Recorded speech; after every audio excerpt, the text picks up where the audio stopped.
Assalamualaikum warahmatullahi wabarakatuh. Waalaikumsalam warahmatullahi wabarakatuh.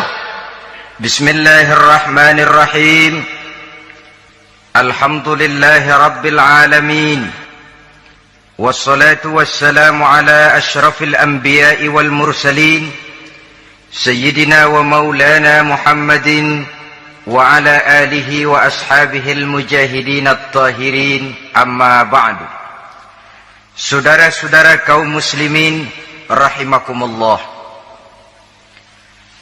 pada pertemuan kali ini kita akan membicarakan riwayat Nabi Adam alaihi salam. Nabi Adam diciptakan oleh Allah dari tanah dan merupakan manusia pertama serta bapa dari seluruh umat manusia. Pada saat Allah hendak menciptakan Nabi Adam, Allah berkata kepada malaikat, "Inni ja'ilun fil ardi khalifah."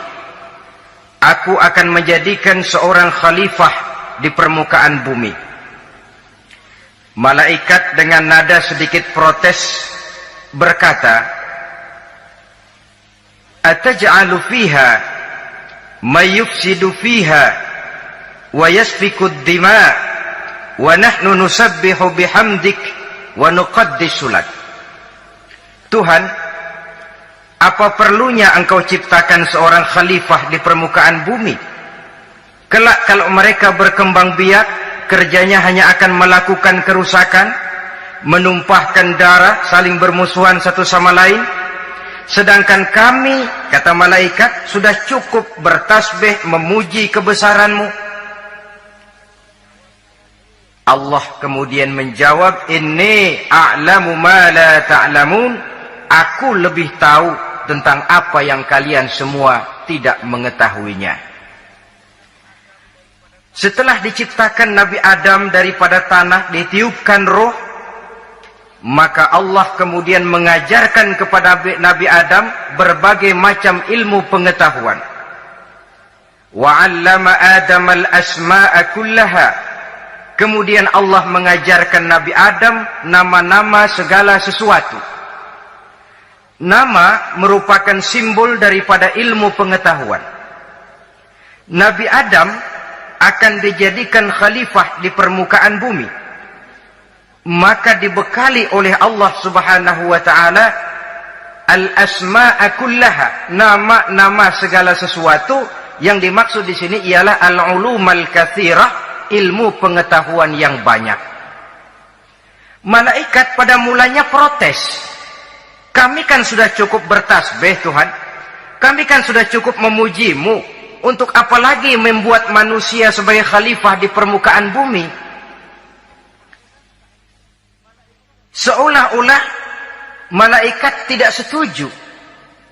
Allah yang maha tahu rahasia segala sesuatu memberikan vonis, "Aku lebih tahu tentang apa yang kalian semua tidak tahu." Oleh karena Nabi Adam dipersiapkan untuk menjadi seorang khalifah di permukaan bumi, maka dibekali oleh Allah dengan ilmu pengetahuan. Begitu Nabi Adam dan begitu kita. Karena bukan cuma Nabi Adam, kita pun oleh Allah dijadikan sebagai khalifah-khalifah di permukaan bumi ini. Yang nilai kekhalifahan kita bergantung kepada kondisi kita masing-masing. Ada orang yang menjadi khalifah level internasional, menjadi pemimpin dunia Islam.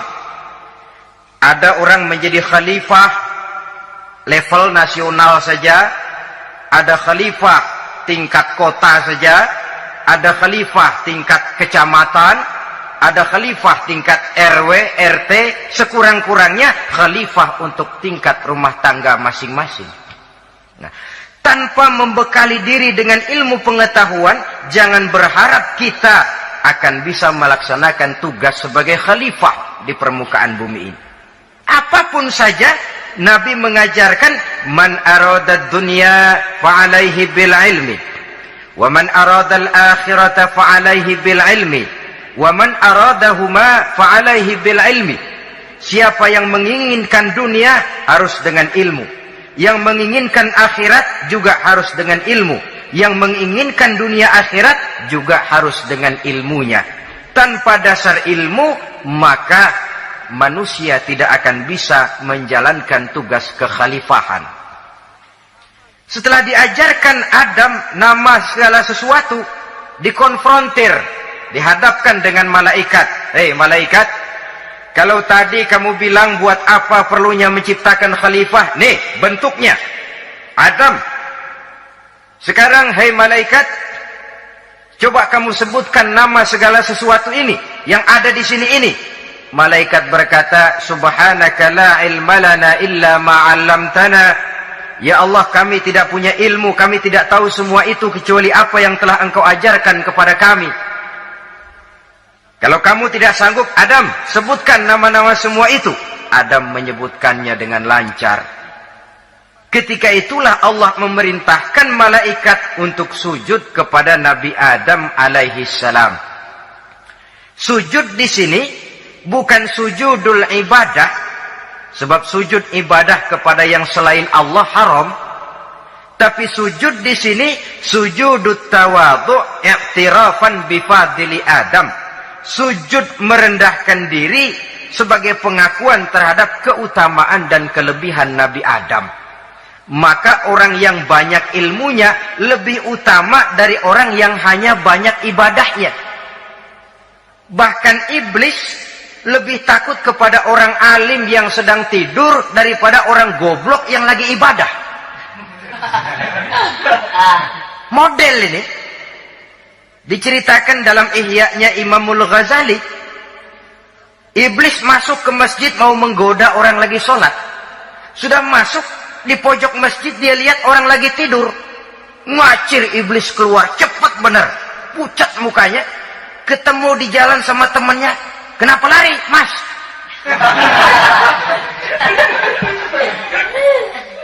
Kata temannya, saya mau goda orang sholat. Lalu tiba-tiba di pojok masjid saya lihat ada orang lagi tidur. Saya takut betul sama itu orang. Lari saya keluar. Loh, sama yang sembahyang sampean nggak takut, kok sama yang tidur takut bagaimana? Yang tidur itu orang alim. Yang lagi sembahyang itu orang goblok. Oh, godain orang goblok, saya colek juga dia lupa sembahyang. Tapi orang alim ini saya takut betul. Lah kalau diukur dengan malaikat waktu itu Nabi Adam, ibadahnya lebih banyak malaikat, jelas. Sudah bertasbih, sudah bertahmid malaikat. Nabi Adam baru diciptakan. Tapi kenapa Allah perintah malaikat sujud kepada Adam? I'tirafan bi fadli Adam. Keutamaan Nabi Adam. Pantas untuk diserahi tugas sebagai khalifah mengatur kehidupan di muka bumi. Kalau malaikat yang jadi khalifah di dunia ini, nggak rame dunia.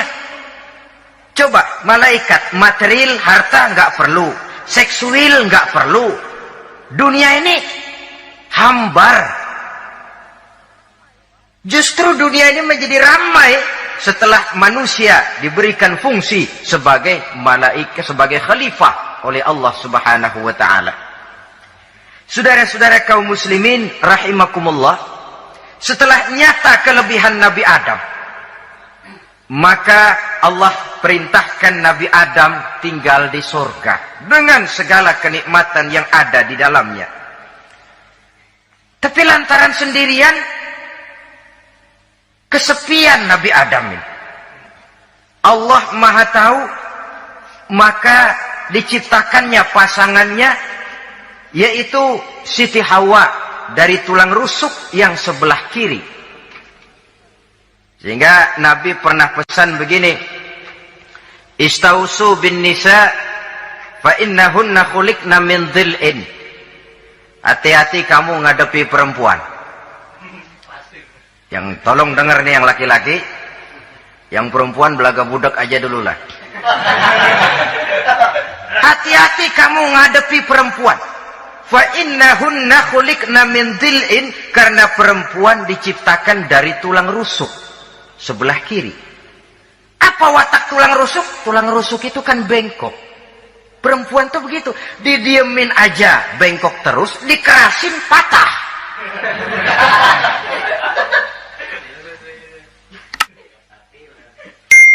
Saudara-saudara, di sini kita ambil satu hikmah bahwa ternyata yang bikin hidup terasa enak karena di sekitar kita banyak orang lain.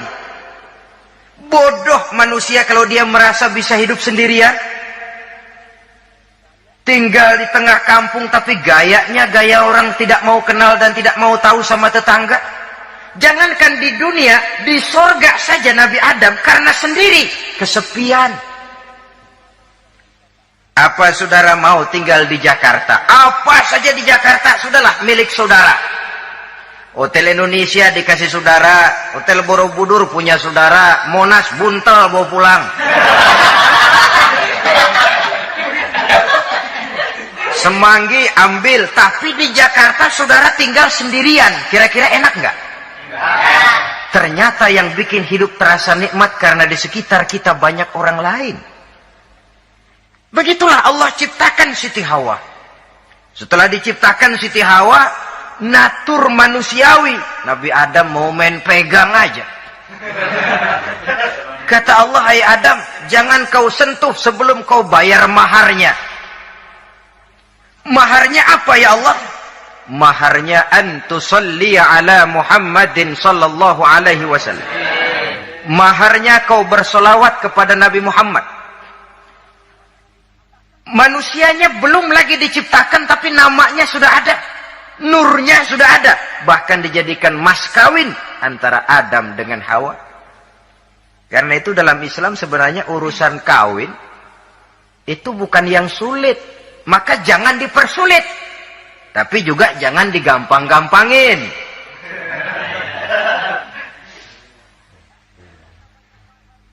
Artinya yang namanya mahar ini, walaupun cuma sebentuk cincin besi kalau orang sangat tidak mampu. Bahkan dengan mengajarkan Fatihah saja sah sudah. Saya terima nikahnya Fulanah binti Fulan, dengan mas kawinnya saya ajarkan dia surah Fatihah. Kalau memang kere betul, tidak punya apapun, sah sudah itu.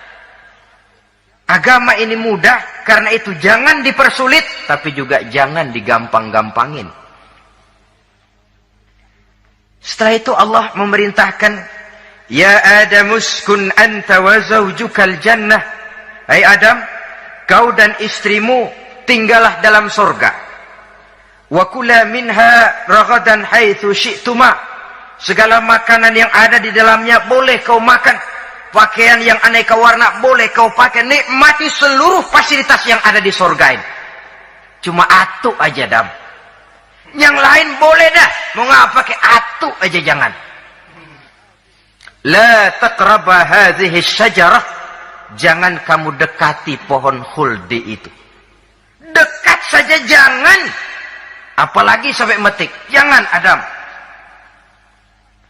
Saudara, ma'asyiral muslimin, itulah watak manusia. Kalau ada 10 persoalan, yang 9 boleh, yang 1 tidak boleh, yang tidak boleh yang bikin dia penasaran. Gua pengen tahu ngapa kagak boleh sih. Timbul penasaran. Apalagi iblis selalu berusaha, sebab pada waktu malaikat disuruh sujud, semuanya sujud kepada Adam. Iblis tidak mau sujud. Tuhan tegur, iblis, kenapa kamu tidak mau sujud? Mana mungkin Tuhan, saya akan dibikin dari api, kata iblis. Adam dari tanah, unsur api lebih mulia dari unsur tanah. Masa saya harus tunduk kepada Nabi Adam? Gengsi dong. Adam kan anak kemarin sore, baru dibikin. Masa saya harus tunduk kepada orang yang macam itu? Ini kan perintah aku, iblis. Kalau kau tidak mau tunduk, keluar dari sorga ini. Terusir iblis dari sorga karena kesombongannya tidak mau sujud kepada Adam. Nah, logika, kalau udah di sorga aja sombong diusir, apalagi yang masih tinggal di pinggir kali sombong.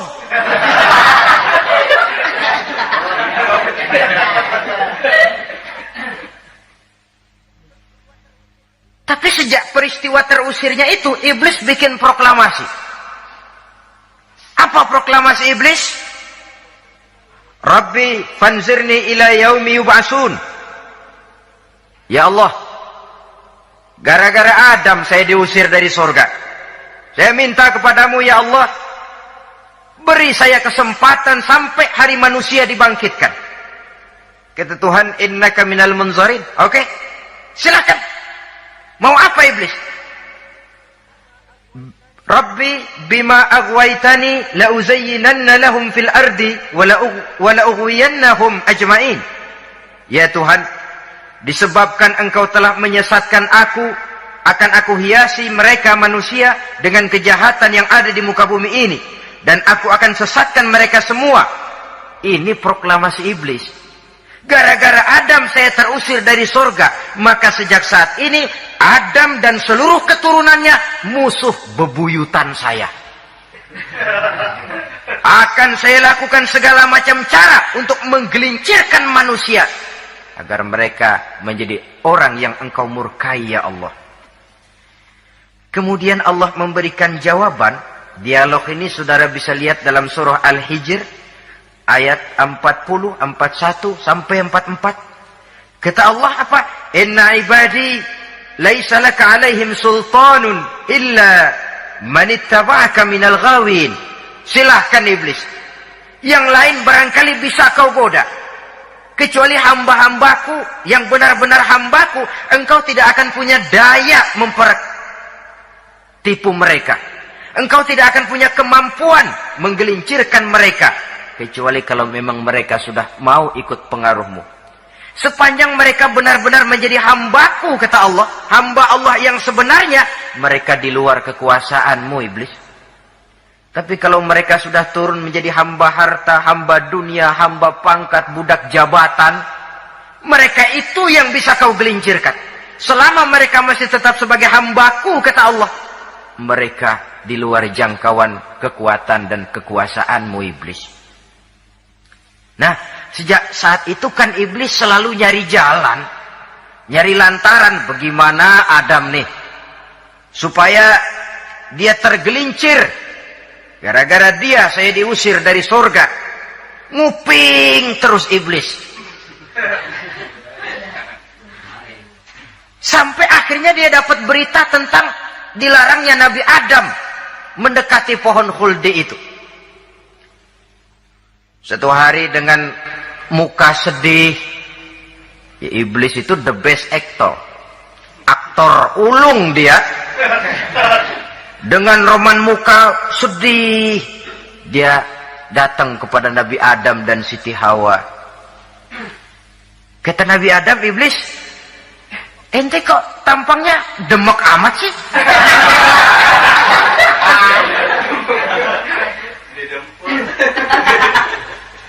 Kenapa begitu sedih? Adam, saya sebenarnya tidak ada yang bikin saya sedih. Cuma saya dapat berita bahwa engkau tidak akan selamanya di dalam surga ini. Wah Adam, kalau engkau bisa tetap tinggal di surga bersama istrimu, alangkah bahagianya saya, kata iblis. Tapi saya dapat kabar, ente nggak bakalan lama-lama di surga. Buktinya ente dilarang makan buah khuldi. Khuldun artinya kekal. Kalau kau makan buah itu, kau akan kekal di surga Adam. Tuhan nggak pengen, makanya dilarang. Wa qasamahuma inni lakuma laminan nasihin. Untuk memperkuat omongannya, sumpah si iblis. Bener Dam, saya sih ngomong cuma buat kepentingan ente. Saya sayang sama ente. Yang tahu cuma saya dah. Bicaranya seolah-olah untuk kepentingan Nabi Adam. Sebenarnya tujuannya tidak lebih menjerumuskan Nabi Adam. Begitu iblis zaman dulu, zaman Adam, dan begitu iblis zaman sekarang. Seolah-olah bicaranya untuk kepentingan umat Islam, tapi sebenarnya tujuannya ngelecehin.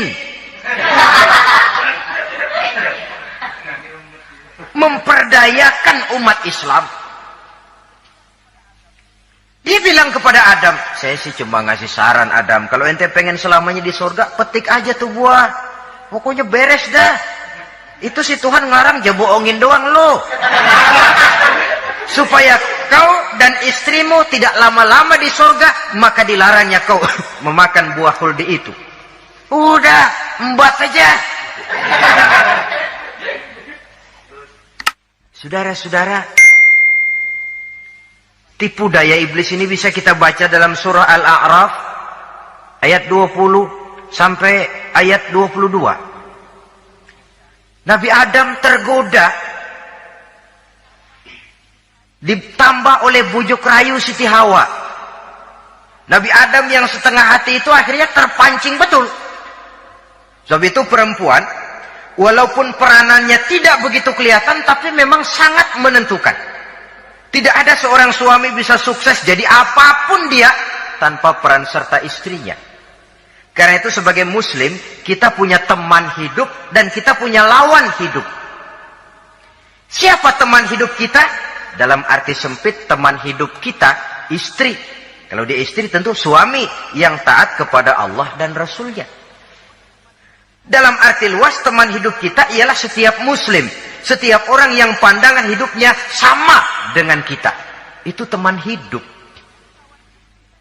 Lalu lawan hidup kita siapa? Lawan hidup kita secara mutlak iblis dalam segala bentuknya. Iblis yang berbentuk halus, ini ngusirnya ada lebih gampang. Konon ya, iblis setan itu kalau dengar orang azan kan lari.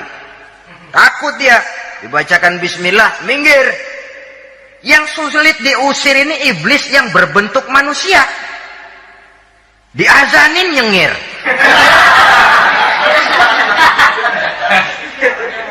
Gawat ini. Saudara-saudara, ini musuh dalam artian mutlak. Sedangkan musuh dalam artian ideologis, setiap orang yang pandangan hidupnya tidak sama dengan kita. Bahasa langsungnya, setiap orang di luar Islam secara ideologis, ya. Adapun secara manusiawi, kita tetap toleransi, saling menghormati, setuju dalam perbedaan pendapat, kembali kepada prinsip lakum dinukum. Kewajiban saling menghormati sesama manusia, tapi secara ideologis tidak ada kompromi.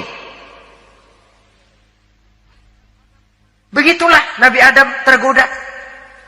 Dan begitulah iblis selalu menggoda keturunan-keturunan Nabi Adam sampai kepada kita sekarang ini. Tiap kali kita hendak melakukan berbagai kebaikan, iblis ini mulai bisik kasa, kusuk, kesek.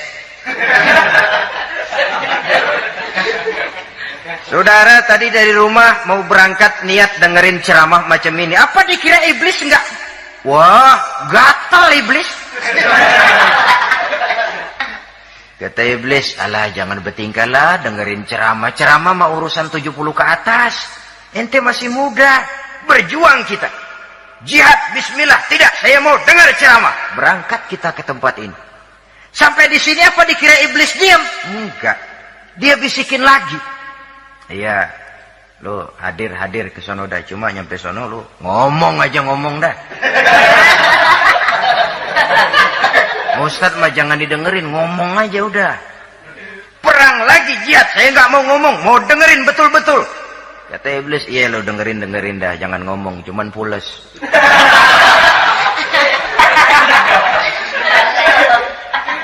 Segala macam cara dilakukan oleh iblis untuk menggelincirkan manusia. Ketika Nabi Adam mengambil buah khuldi itu, datanglah murka Allah. Adam, seolah-olah kalau bahasa kita, kelewatan kamu Adam. Dari belum ada aku ciptakan kau. Barangkali kau merasa kesepian, aku ciptakan Hawa. Aku tinggikan derajatmu dari malaikat sampai malaikat sujud kepadamu. Aku perintahkan kau tinggal di surga dengan seluruh fasilitas yang ada di dalamnya. Cuma satu yang aku minta, jangan dekati pohon khuldi, engkau tidak sanggup Adam. Keluar dari surga ini. Terusir Nabi Adam dan Siti Hawa dari surga. Turun ke dunia ini. Turun terpisah lagi. Ya Allah. Orang itu kalau biasa susah, ketemu susah sih emang lalap namanya. Makanannya. Tapi biasa seneng ketemu susah. Ini yang kalau tidak kuat mental. Tengoklah zaman sekarang kan nih. Kalau tuan-tuan rajin baca pos kota. Kayaknya nyawa murah bener. Pasal duit 100, nyawa hilang. Pasal diputusin pacar, begon ditenggak. Gantung diri pakai tali plastik. Murah betul kelihatannya jiwa itu. Sehingga pantas kalau Nabi pernah katakan irhamu salasatan minan nas, sayangilah 3 macam manusia. Pertama, azizan zalla, orang mulia yang jatuh hina. Pejabat tinggi kalau pensiun kesian bener. Ya Allah. Udah nggak ada yang ngasih hormat, tanda tangan nggak laku. Azizan zalla. Orang mulia yang jatuh hina. Yang kedua, ghaniyan qad iftaqara. Orang kaya jatuh miskin. Dari hidup serba ada jatuh melarat. Yang ketiga, faqihan yal'abu bihil juhal. Ahli fikih ngerti hukum tapi dipermainkan oleh orang-orang bodoh yang kebetulan punya kekuasaan. Kalau keluar fatwa sesuai dengan pesan sponsor. Yang halal bisa jadi haram, yang haram dibikin remeng-remeng. Ahli fikih dipermainkan oleh orang bodoh. Kasihan betul. Terpisah Adam dengan Hawa ini. Adapun Nabi Adam turun menyesal dengan seluruh kesalahannya, sujud, taubat, menangis. Menurut riwayat 300 tahun beliau sujud seraya membaca Rabbana zalamna anfusana wa illam taghfir lana wa tarhamna lanakunanna minal khasirin.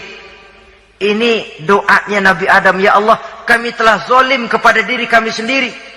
Andai kata engkau tidak kasihan, tidak memberikan ampun kepada dosa yang kami lakukan, sungguh kami termasuk ke dalam golongan orang-orang yang rugi. Ini yang dibaca Nabi Adam dalam taubatnya. Di akhir taubatnya, Nabi Adam munajat kepada Allah, ya Allah, dengan kebesaran Muhammad ampunilah dosa saya. Allah tegur, kaifa araftahu ya Adam walam akhluqhu. Dari mana kau bisa tahu nama Muhammad Adam padahal aku ciptakan saja belum manusianya. Kata Nabi Adam, pertama, ketika engkau ciptakan saya, engkau tiupkan ruh ke dalam jasad saya, terbuka mata saya memandang ke bawah arasmu. Di sana nampak dengan jelas tertulis di kaki arasmu, la ilaha illallah Muhammadur Rasulullah. Taulah saya bahwa Muhammad ini orang yang paling dekat dengan engkau ya Allah. Sampai namanya bergandengan dengan namamu di kaki arasmu. Yang kedua, ketika saya hendak menyentuh Hawa, kau juga yang mengatakan jangan kau bayar maharnya sebelum kau bersolawat kepada beliau. Saudara hadirin yang saya hormati, Nabi Adam diterima taubatnya oleh Allah. Kemudian dipertemukan kembali dengan Siti Hawa setelah sekian lama berpisah.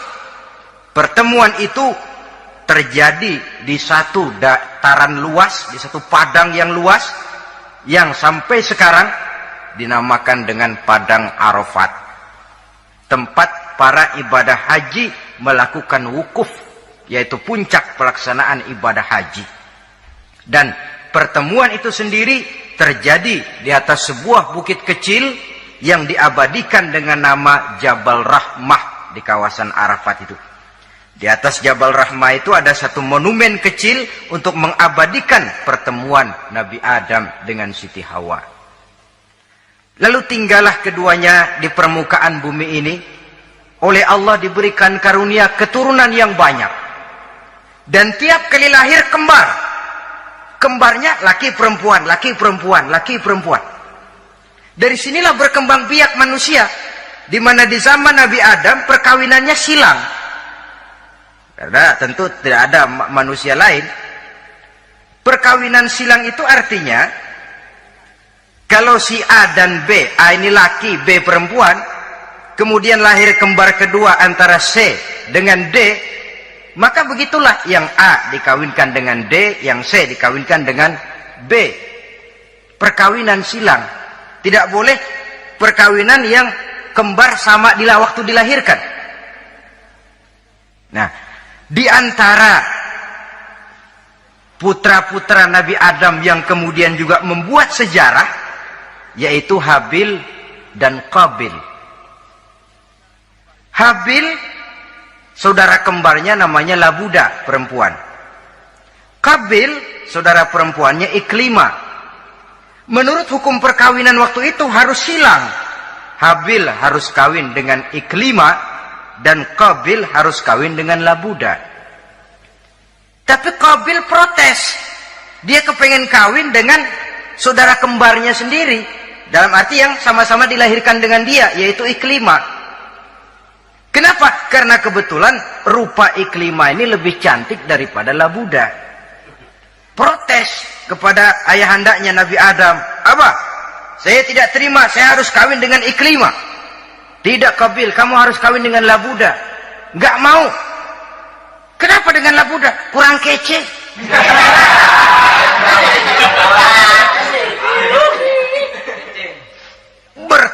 Bertengkar, Nabi Adam tidak berhasil menyelesaikan, lalu diserahkan saja kepada Allah. Kata Allah begini saja, bikin korban, kamu berdua, Habil, Qabil, siapa yang korbannya aku terima, dia boleh kawin sama Iklimah. Ternyata korban yang diterima adalah korbannya Habil. Jadilah Habil kawin dengan Iklimah, tapi Qabil tidak puas. Dendam kesumatnya timbul, iblis ngilikin. Kresek. Akhirnya dibunuh saudaranya Habil ini. Inilah sejarah pembunuhan pertama dalam kehidupan manusia. Qabil membunuh Habil. Habis dibunuh bingung. Bagaimana naroknya ini mayat? Allah lalu memberikan petunjuk. Dalam Al-Ma'idah ayat 31 itu dijelaskan. Ada burung gagak berantem sama burung. Yang satu mati. Nah, oleh yang masih hidup, tanah ini dicakar-cakar sama kakinya dan sama paruhnya.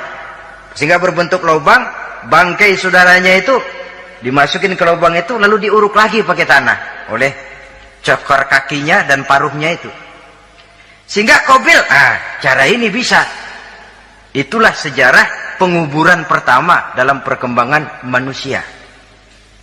Oleh karena itu, Nabi memberikan penjelasan, man sanna sunnatan hasanatan falahu ajruha wa ajru man amila biha wa fi riwayatin wa ajru man tabi'aha. Siapa orang yang melakukan satu kebajikan, dia akan mendapat pahala dan pahala dari orang-orang yang mengikuti kebaikannya. Misalnya saudara membentuk pengajian, ramai pengajian saudara, 1000 orang yang datang ngaji, 1000 orang saudara dapat pahala. Sponsor kebaikan. Sebaliknya, wa man sanna sunnatan sayyi'atan falahu ismuha wa ismu man amila biha, ay wa ismu man tabi'aha.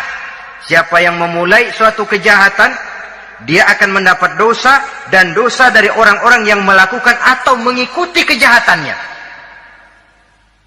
Umpamanya saudara mengadakan pesta, lalu dalam pesta itu terjadi segala macam maksiat, maka seluruh maksiat yang terjadi malam itu di tempat itu, saudara ikut dapat dosanya. Kenapa? Sponsor.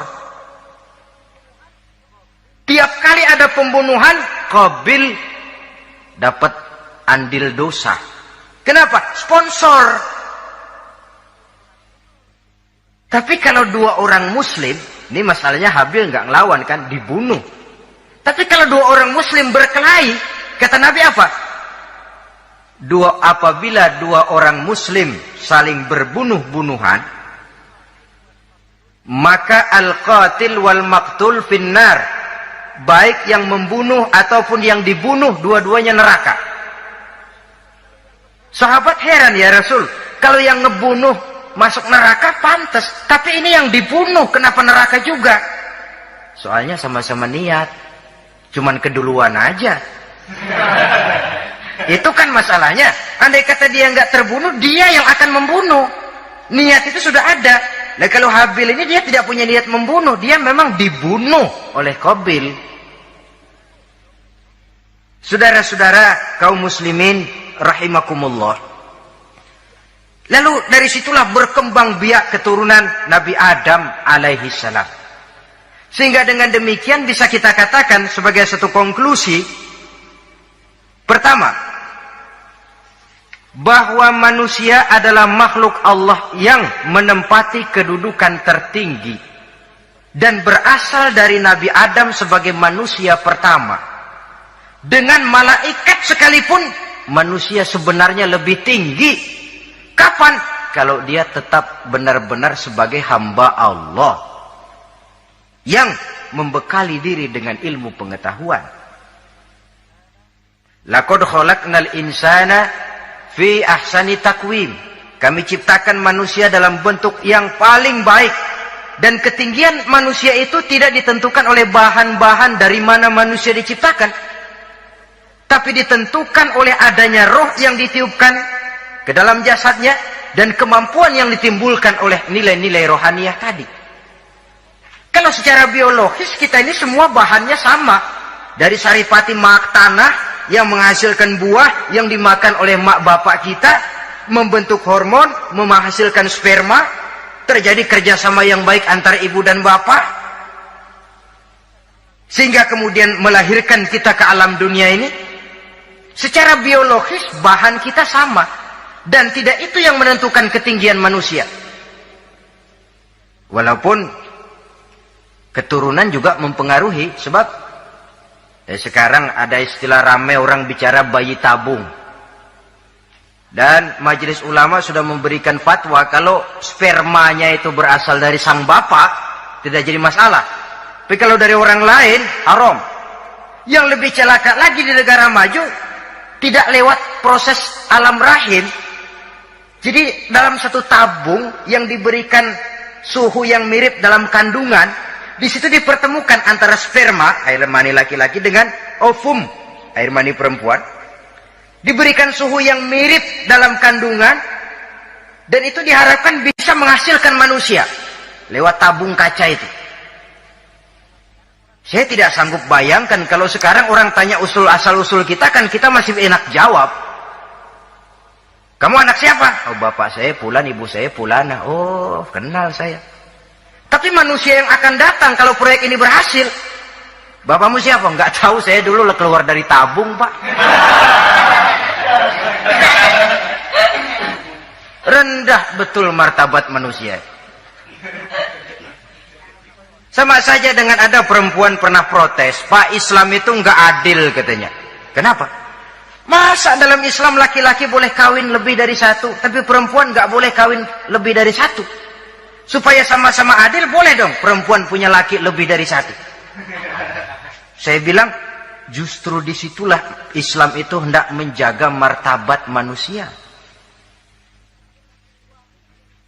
Kalau seorang suami punya istri empat-empatnya lalu hamil, bapaknya jelas.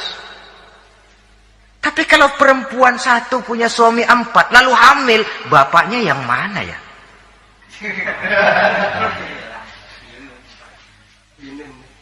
Rendah martabat manusia. Ketika si bayi lahir, ibunya lihat, ini jidatnya kayak si A ini. Sudah, ini anakmu saja nih, jidatnya jidat kamu. Kata, antar dulu jidat saya, tapi kuping B ini nggak mau saya. Terkatung-katung si anak tanpa tahu kemana dia mesti manggil bapak.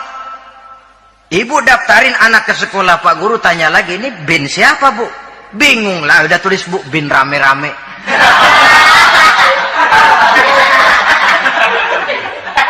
Kan rusak martabat manusia kalau sudah begitu. Justru Islam ini menjaga ketinggian martabat manusia. Jadi manusia itu fi ahsani taqwim. Kapan? Kalau dia bisa menjaga kehambaannya di hadapan Allah dengan melaksanakan fungsi sebagai khalifah di permukaan bumi. Tapi bila dia sudah tidak lagi menjadi hamba Allah, tidak lagi berfungsi sebagai khalifah, dia sudah masuk summa radadnahu asfala safilin. Kami kembalikan ke tempat yang paling rendah, lebih rendah dari binatang sekalipun. Kalau dia tetap menjaga posisinya lebih tinggi dari malaikat, malaikat saja sujud kepada Nabi Adam, apalagi kepada makhluk-makhluk yang lain manusia ini. Tapi kalau dia tidak pandai, lebih rendah daripada binatang. Inilah uniknya makhluk bernama manusia. Dengan posisinya dia bisa menjadi lebih tinggi dari malaikat, tapi juga dia bisa meluncur lebih rendah daripada binatang. Untuk menjaga itulah diperlukan agama dalam kehidupan kita sekarang ini. Bukan cuma sebagai lipstick, tapi sebagai pedoman, sebagai way of life yang akan mewarnai cara kita berpikir, state of mind, rule of thinking, cara kita memandang kehidupan ini diwarnai oleh nilai-nilai agama. Dengan demikian, maka manusia bukan keturunan kera. So, ada satu teori, namanya teori evolusi, yang disampaikan buat pertama kali oleh Charles Darwin. Dia mengemukakan teori bahwa perkembangan kehidupan sesungguhnya di dunia ini menunjukkan mata rantai yang utama melalui apa yang dia namakan seleksi alamiah. Mula-mula dari ikan melalui seleksi ke amfibi, dari amfibi ke reptil, dari reptil ke mamalia, dari mamalia ke mamalia kecil, dari mamalia kecil ke primat, dari primat ke monyet, dari monyet menjadi Homo erectus.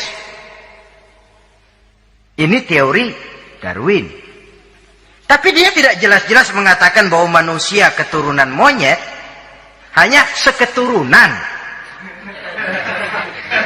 Seketurunan kan tidak berarti keturunan. Begini saja. Toyota Kijang sama Toyota Corolla itu seketurunan. Tapi Corolla dengan Kijang kan lain. Cuma seketurunan. Dalam arti sumbernya sama. Makhluk yang tidak tahan seleksi alam, oleh udara yang sangat dingin, perkembangan cuaca yang sangat panas, gempa bumi dan sebagainya, seleksi alam dia namakan, hilang, musnah dari peredaran. Seperti ada binatang raksasa itu, dinosaurus, sekarang kan cuma tinggal dongeng saja, tinggal nama atau kerangka. Itu oleh seleksi alam dia nggak lulus, hilang. Yang bertahan, yang lulus seleksi alam. Manusia walaupun kecil yang lulus seleksi alam ini. Biar dihantam gempa bumi, angin topan, tetap aja ngejedok. Nah, teori Darwin ini, teori evolusi ini didukung dan dibuktikan oleh peninggalan fosil atau binatang dan tumbuhan yang hidup dan mati selama perkembangannya. Dari bentuk organik pertama hingga pendahulu terdekat daripada manusia. Tapi ada satu kelemahan dari pokok daripada teori evolusi ini. Pertama, garis perkembangan dari Homo erectus, yakni manusia jalan tegak, semacam gorilawi itu, sampai kepada manusia mutaakhir masih belum menentu. Artinya, okelah, kalau manusia seketurunan dengan kera, batas antara manusia yang wujud sekarang dengan manusia purba itu apa? Yang menjadi penghubung. Monyet tidak mungkin. Ini dianggap mata rantai yang hilang, missing link namanya dalam istilah ilmiahnya. Dan ini masih dicari sampai sekarang. Kalau pendahulu terdekat manusia mutaakhir ini manusia purba, katakan Homo erectus, manusia jalan tegak. Lalu generasi sudah itu sebelum berbentuk manusia apa? Ternyata sampai sekarang masih ada missing link, mata rantai yang hilang. Lalu yang kedua, teori evolusi berhenti kepada manusia mutaakhir. Kalau memang kita manusia sekarang ini hasil evolusi, tentu kita akan terus berevolusi lagi. Dan akan jadi apa kita nanti? Ternyata sudah ribuan tahun manusia tetap manusia begini-begini aja. Tidak berevolusi kita ini. Apa lalu matanya jadi cuma satu di tengah? Hasil evolusi? Kan tidak. Tidak berevolusi. Jadi kembali kepada Quran, manusia pertama adalah Nabi Adam, dan manusia-manusia berikutnya keturunan daripada Nabi Adam, dan bukan hasil evolusi daripada monyet. Juga tidak akan berevolusi kemana-mana. Kalau demikian, benarkah teori evolusi? Untuk mengatakan mutlak benar, bukan wewenang kita. Untuk mengatakan salah total, juga kebenaran ilmu adalah relatif sebagai relatifnya daya pikir manusia. Di samping dia harus membuktikan kebenarannya, maka kebenaran ilmiah adalah kebenaran yang relatif dan temporer. Contoh kecil saja. Dulu orang berteori bahwa bagian yang terkecil dari suatu benda namanya molekul, kan begitu? Molekul ini nggak bisa dibagi-bagi. Bagian yang paling kecil dari suatu benda namanya molekul. Ilmu terus berkembang. Ternyata molekul sebenarnya terdiri daripada atom.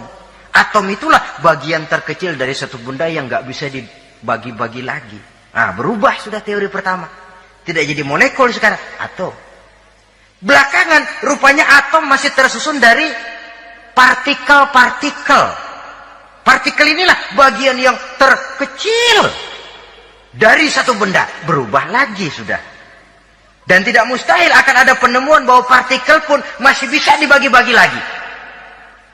Begitu juga dengan teori evolusi ini. Sehingga beberapa ahli semacam Dr. Charles Oxnard, Dr. Jane Paul Hallett dari Chicago dan California, mereka sudah membantah teori evolusi ini. Namun masalah paling pokok dari kita ialah, kita diciptakan oleh Allah berasal dari Nabi Adam alaihi salam. Nabi Adam diciptakan dari tanah. Dan kita bukan hasil dari evolusi, juga tidak akan berevolusi. Nah, lalu kepada makhluk bernama manusia diberikan fungsi sebagai khalifah di permukaan bumi ini. Ini yang dulunya malaikat protes. Sebagai khalifah, tugas kita apa? Khalifah Allah di muka bumi. Menerjemahkan sifat Allah sesuai dengan batas-batas kemanusiaan kita. Allah Maha Pengasih, berusahalah kita pengasih kepada makhluk sesuai dengan batasan manusiawi kita. Allah Maha Menolong, ringan tanganlah kita menolong orang yang memerlukan sesuai dengan batas kemampuan kita. Fungsi khalifah. Untuk bisa berfungsi sebagai khalifah secara baik, kita harus mempunyai modal yang dinamakan ilmu pengetahuan. Dan Islam sangat menggalakkan itu.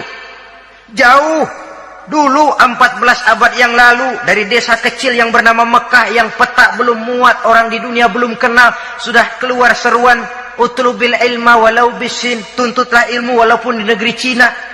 Ngomong Cina di Mekah, padahal Mekah waktu itu belum masuk peta, belum dikenal orang.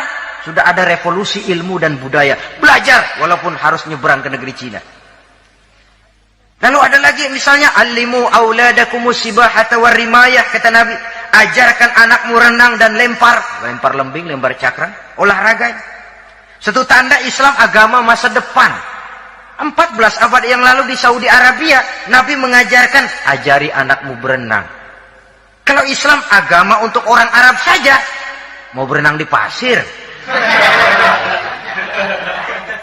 Tapi wawasan pandangannya luas. Bahwa Arab sebagian besar memang Islam, betul. Tapi Islam bukannya Arab, itu juga jelas. Sepanjang kita masih menjadi khalifah Allah, maka sepanjang itu kita fi ahsani taqwim.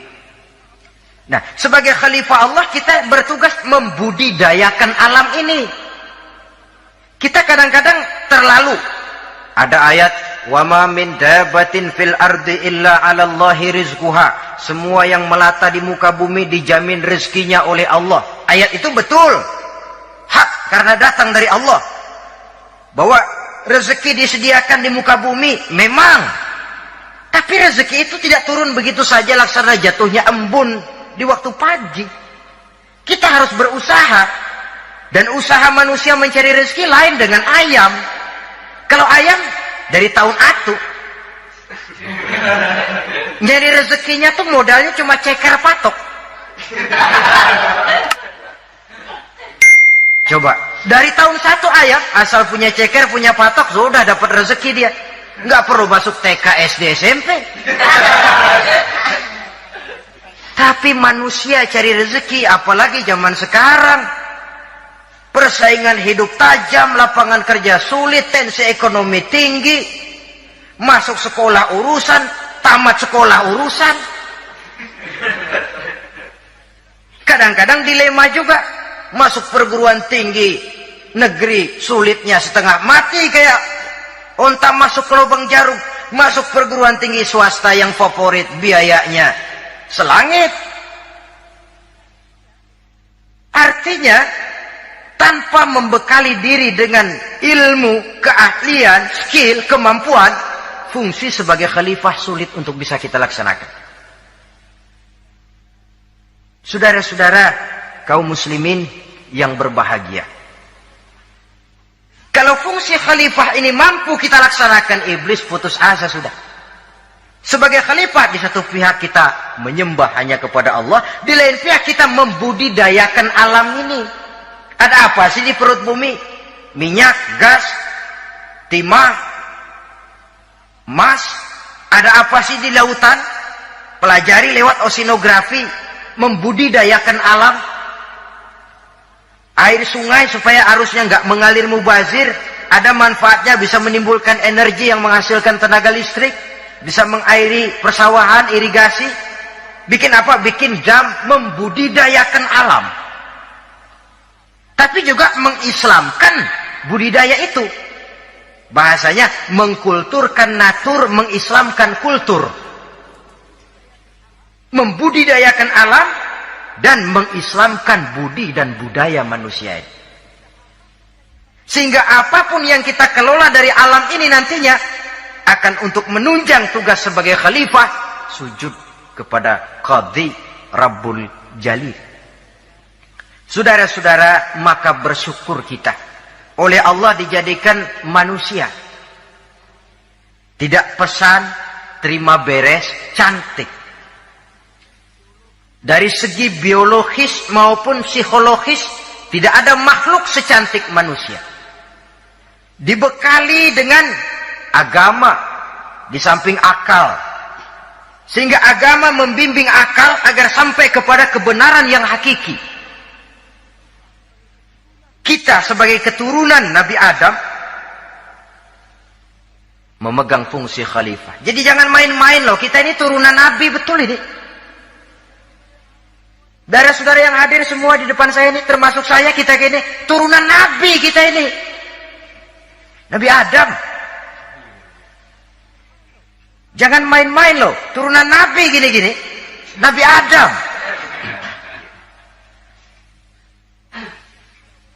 Sayang kalau posisi yang tinggi kita tidak melaksanakan fungsi yang tinggi, sayang betul. Sebab itu manusia harus adil kepada dirinya, dalam arti menjaga diri dari sesuatu yang bisa menghancurkan ketinggiannya dalam pandangan Allah. Jadi kalau kita sudah lemparkan diri ke meja judi, hanyutkan diri ke tempat mabuk, hancurkan diri di tempat maksiat, itu sudah tidak adil kepada diri sendiri. Tidak bisa menjaga ketinggian yang diberikan Allah kepada kita. Dikasih baju bersih, dicemplungin di comberan, diinjek-injek lagi. Kita ini diciptakan fi ahsani taqwim. Masa mau turun berbuat seperti binatang, itu makhluk rendah? Masa mau mengikuti tipu dayanya iblis, yang dia sudah proklamasikan bahwa itu musuh bebuyutan kita? Innahu lakum aduwwum mubin. Setan musuhmu yang jelas dalam segala bentuknya. Saudara-saudara, nah, untuk berfungsi sebagai khalifah ini sekali lagi bekali diri dengan ilmu pengetahuan. Dan ilmu itu di zaman kita sekarang tentu kalau Nabi Adam diajari langsung oleh Allah, wa 'allama Adam al-asma'a kullaha. Lah kalau kita mau nunggu Tuhan ngajarin, geblek terus. Ya tidak mustahil Allah memberikan ilmu yang disebut ilmu laduni ya. Transfer. Langsung Allah memberikan kepada seorang hamba, membukakan pintu hatinya. Tapi bukan potongan kayak kita yang dapat ilmu laduni macam begitu. Satu contoh, menurut ceritanya, Hadratus Syekh Kiai Hasyim Asy'ari itu kan ngaji beliau kepada Kiai Khalil, Bangkalan, Madura. Kiai Khalil nih wali. 2 tahun. Berguru di sana nggak diajarin apa-apa. Cuma kalau pagi nyari rumput. Tiap hari 2 tahun akhirnya Hadratus Syekh bilang, Kiai, saya kapan diajari? Sudah Hasyim, kau pulang saja. Insya Allah kau alim. Itu aja pulang jadi orang alim. Ya di samping terus beliau belajar ke Mekah. Kita harus melalui proses belajar. Ini untuk menunjang tugas kekhalifahan kita. Sebagai hamba Allah dan sebagai khalifah Allah di permukaan bumi. Sehingga 2 tugas ini bisa kita laksanakan dengan sebaik-baiknya. Menjaga martabat manusia sebagai makhluk yang mulia dan keturunan dari Nabi Adam alaihissalam. Saudara-saudara, ini sajalah pembicaraan kita kali ini. Terima kasih banyak atas segala perhatian. Mohon maaf atas segala kekurangan. Usikum wa nafsi bitaqwallah. Aqulu qawli hadza. Wassalamu alaikum warahmatullahi wabarakatuh.